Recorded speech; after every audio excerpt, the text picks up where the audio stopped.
Halo semua, jadi pada kesempatan hari ini saya akan menjelaskan tentang project dari mata kuliah Sense of Place. Nah, untuk dosen pembimbingnya adalah Budiah, untuk tutornya saya mendapatkan Bu Feti, dan saya juga ada di bagian stream interior arsitektur. Dan kenalin juga, nama saya Michelle Julian Stiando, NIM 020603181009. Nah, jadi project kali ini itu resort and beach club ya. Lokasinya juga ada di Kuta Mandalika, Lombok. Terus yang memiliki project ini itu Bapak Haji Iwan dan Bapak Iwan. Dan untuk lokasi site-nya itu lahannya berkontur dan punya beberapa potential view, yaitu pantai Kuta Mandalika itu sendiri dan juga dekat dengan motor GP circuit. Nah, untuk di slide ini kita bisa melihat kalau ini itu adalah pantai, terus untuk hadap depannya itu jalan raya yang sering sekali orang-orang pengunjung luar negeri maupun dalam negeri lewati ini. Terus juga view selanjutnya adalah perbukitan. Tuh. Jalan raya tersebut itu kenapa sering dilewati? Karena itu salah satu akses untuk buat ke bandara maupun ke pelabuhan. Jadi benar-benar sering dilewati. Jadi makanya letaknya itu sangat strategis. Makanya ingin dibuat resort and beach club. Dan juga tentunya untuk target pasarnya nggak cuma orang dalam negeri, tapi lebih ke orang-orang mancanegara begitu, dan yang muda-muda. Jadi untuk problem statement-nya saya dapat menyimpulkan bahwa ada 4 poin, yaitu ada bagaimana cara menentukan material pada saat mendesain interior ruangan tersebut agar lebih mudah maintenance-nya dan harganya terjangkau apalagi di tanah site yang berkontur. Terus bagaimana juga cara mendesain resort yang dapat menarik para wisatawan, khususnya para penonton MotoGP, untuk lebih bisa memilih menginap di resort Mandalika. Yang ketiga, bagaimana cara mendesain villa di daerah yang kering dan tandus. Terus yang keempat, bagaimana cara mendesain interior ruangan yang menerapkan sistem protokol kesehatan COVID. Untuk selanjutnya, mission statement. Karena termasuk dalam kawasan ekonomi khusus Mandalika yang akan dijadikan pusat pariwisata di Lombok, dan di tahun 2021 atau 2022, daerah tersebut akan mulai menjadi ramai karena sudah mulai beroperasi sirkuit MotoGP-nya. Terus resort dan beach club Mandalika yang berlokasi di dekat jalan yang sering dilewati para wisatawan tersebut sebisa mungkin didesain minimal standar hotel bintang 4 dan juga menerapkan peraturan protokol kesehatan COVID-19 dan mendesain interior ruangan, dan menerapkan juga unsur kearifan lokal dari budaya suku Sasak tersebut, karena lokasi site tersebut berada di lokasi tanah berkontur, kering dan tandus. Sebagai seorang desainer juga, terutama desainer interior, sebisa mungkin memikirkan pemilihan material yang dapat menyerap panas atau membuat hawa ruangan tersebut tetap sejuk dan dingin, yang otomatis juga bisa digunakan sebagai material pendukung dekorasi area tersebut. Untuk desain interior semua bangunan, saya mengambil konsep semi-modern rustic with local accent. Dengan mendesain sebuah interior ruangan yang menerapkan unsur budaya lokal sebagai aksen di beberapa ruangan, baik untuk dekorasi dan juga pemilihan material dasar.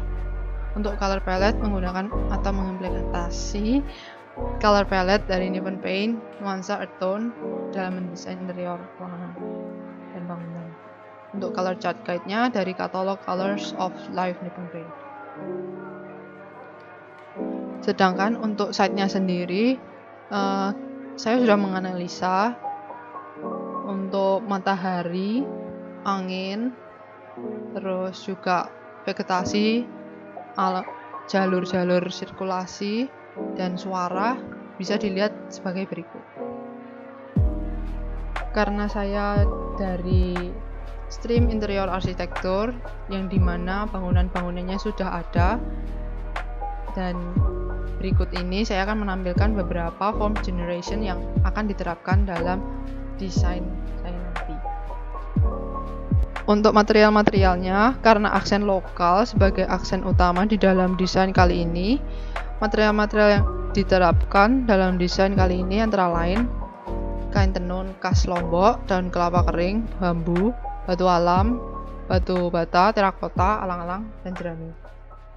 Penerapan desain after COVID yang saya terapkan adalah menggunakan akrilik untuk area front desk, seperti contohnya di meja resepsionis, terus juga menggunakan sensory touch untuk akses pintu masuk beberapa ruangan seperti villa, menyediakan beberapa wastafel di area publik, menerapkan protokol jarak pada saat menata fasilitas area publik.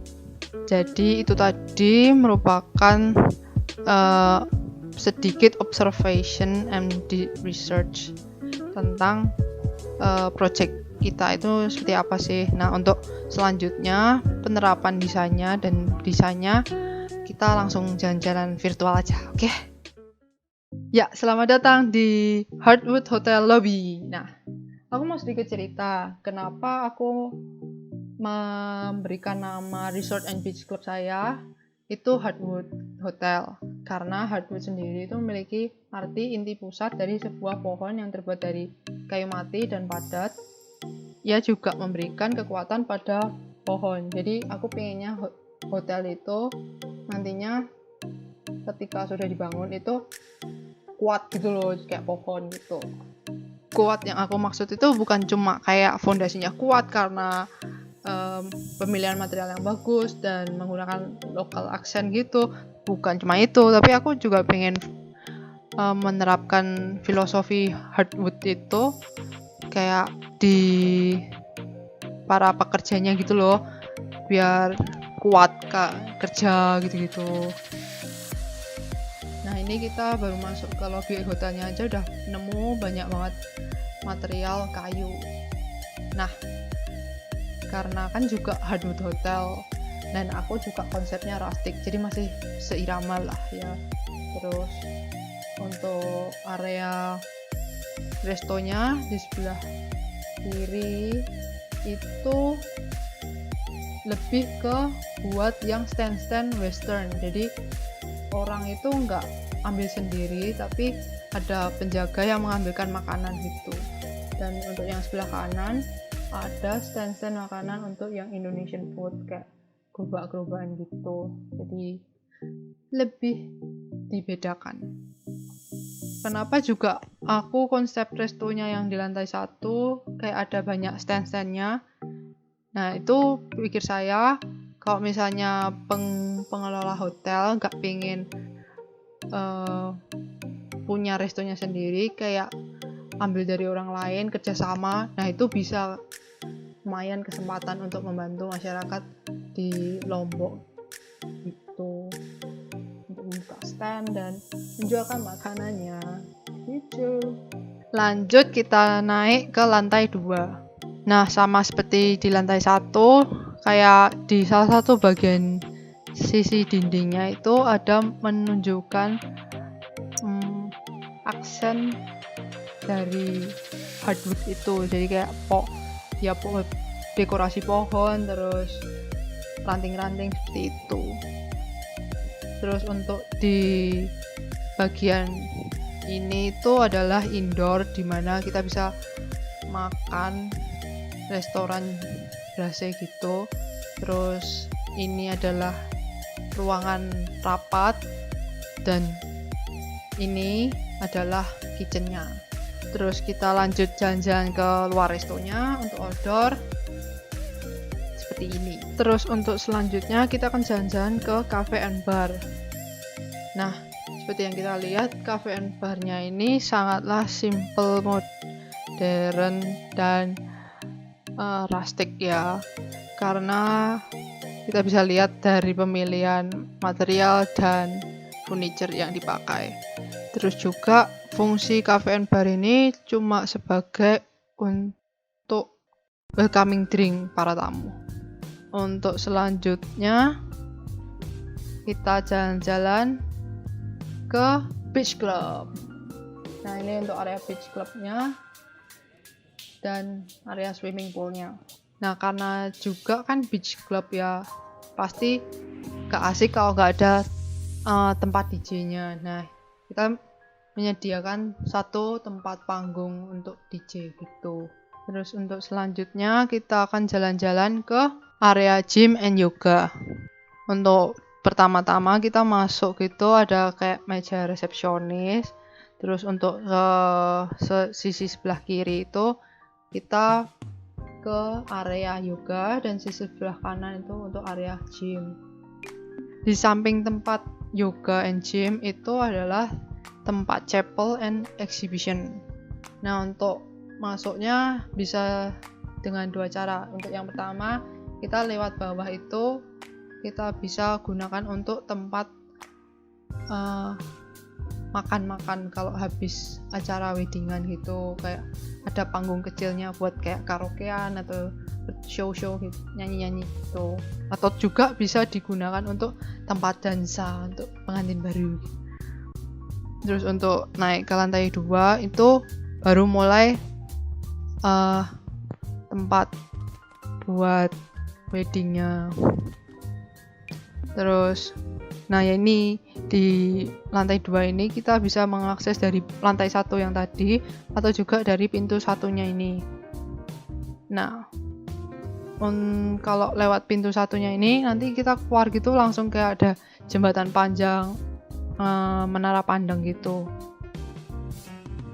Terus untuk selanjutnya naik ke lantai 3 itu bisa digunakan untuk tempat exhibition atau juga buat tempat tambahan buat kursi-kursi tamu buat yang nikahan gitu.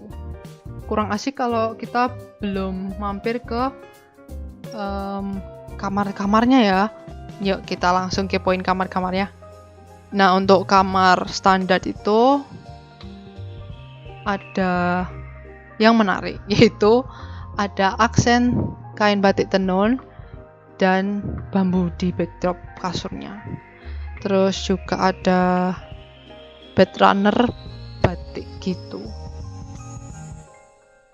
Untuk area kamar mandinya juga berupa open space. Jadi untuk sirkulasi udara dan pencahayaan lebih bagus. Oke, kita lanjut aja ke bangunan terakhir, yaitu kamar family room. Nah, ini adalah family room. Kenapa saya membuatnya sangat minimalis untuk eksteriornya? Karena kan orang yang tinggal di situ itu pasti lama gitu. Nah, saya pengen kayak orang yang nginep itu merasakan villanya itu kayak rumahnya sendiri gitu. Terus tidak terlalu banyak aneh-aneh dekorasi dan hanya menggunakan tanaman-tanaman gitu. Sekian video dari saya, semoga bermanfaat dan terima kasih. Jangan lupa like, comment, dan subscribe. Terima kasih.